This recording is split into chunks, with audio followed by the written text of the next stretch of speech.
was an island in time until time ran out. A lot of people were like, well, one of the only things standing is Margaritaville. Now, as we all watch Fort Myers Beach rebuild, many worry if its charm is lost forever. I feel like it was meant to be here. But perhaps the island's spirit lives on, and a special tour you'll see only on Fox 4 could be our crystal ball into the future of Fort Myers Beach. Sign of hope? Yeah, absolutely. Big sign of hope. I'm Nadine Yanis here on Fort Myers Beach, talking about something that we have watched closely since Hurricane Ian wiped out most of the history and charm here on Estero Island. We're talking about the Margaritaville Resort. They're telling us today that their future is just as charming.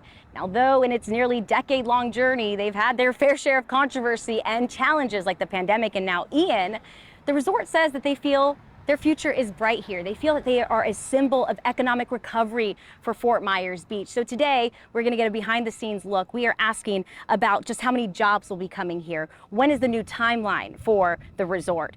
And we're also asking about Margaritaville's future, asking just how much of the slice of paradise here on Estero Island it's planning to take a slice of. Let's go take a look. For the first time since construction began in 2021, we are giving you a behind-the-scenes look as crews now put the finishing touches at the Margaritaville Resort. So this is Fins Up Beach Club.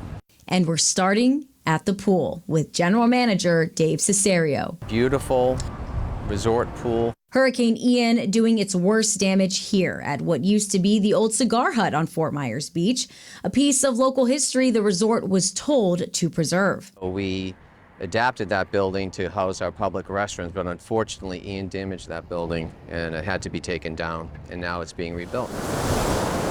But even if Ian took history away from Fort Myers Beach, Margaritaville, Cesario believes, is going to give something back to its residents. He says the resort will be open to locals with a public beach access. This is public access to the beach, yeah. Okay.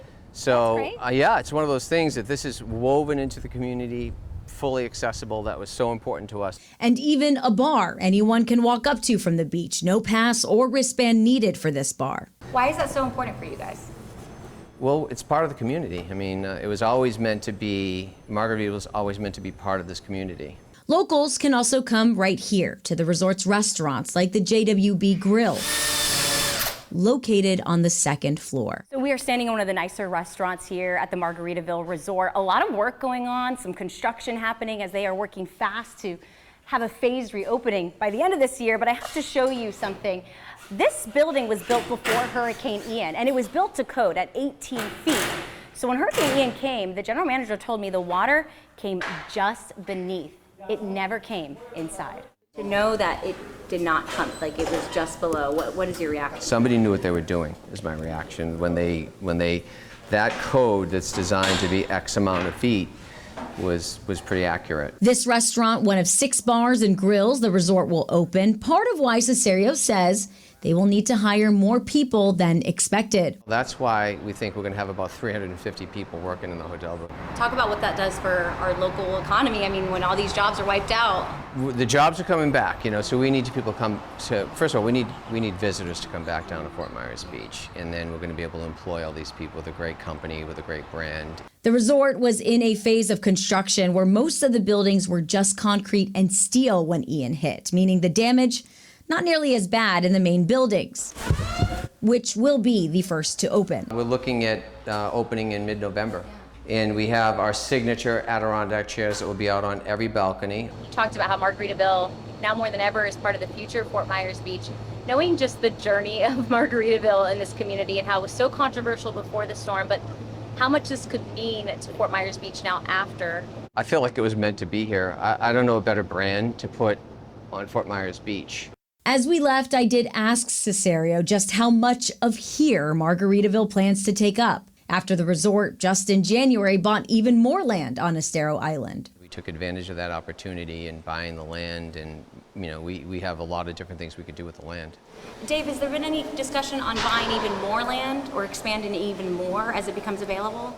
None that I'm aware of. We're going to have our hands full with what we have. And it all starts this month with the resort beginning to post jobs and open bookings for guests in August with the first of the phased reopening in November. You know, one of the only things standing is Margaritaville. And so we started to see that as a positive. And I think the community saw that as a positive. Or a sign of hope. Yeah, absolutely. Big sign of hope. In Fort Myers Beach, Nadine Yanis, Fox 4. Great behind the scenes look there. Yeah. It's going to be game changer there on Fort Myers Beach, obviously, especially after the hurricane.